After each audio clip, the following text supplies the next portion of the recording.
नमस्कार दोस्तों।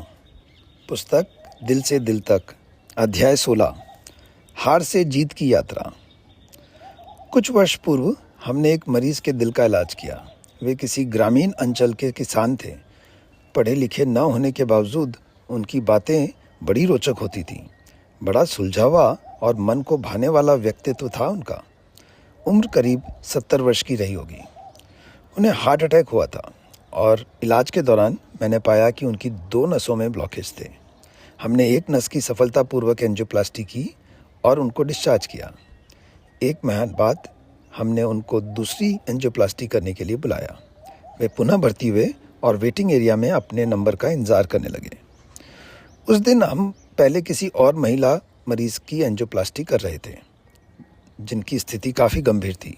बड़ी मशक्क़त से हम उन्हें बचा पाए। 2-2.5 घंटे लगे और हम काफ़ी थक भी गए थे।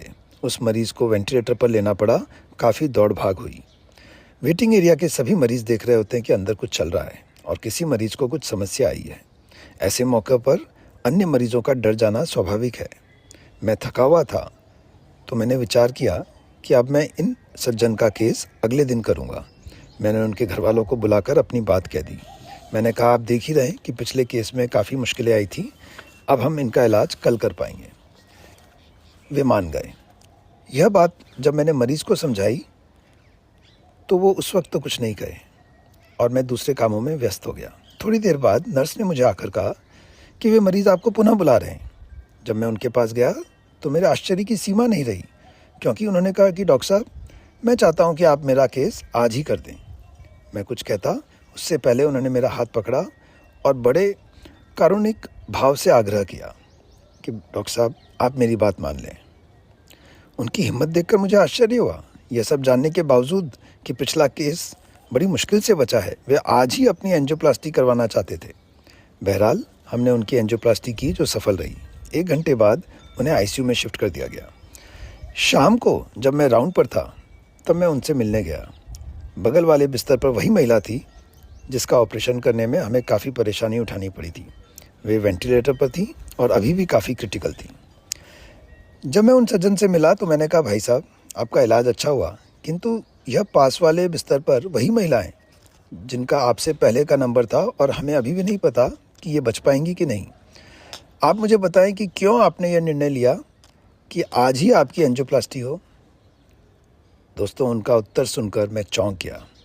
वे सज्जन बोले, डॉक्टर साहब, मैंने पहली बार आपका चेहरा आज थका हुआ और उतरा हुआ देखा। मैं आपसे पहले भी एंजियोप्लास्टी करवा चुका हूं और कई बार मिल चुका हूं।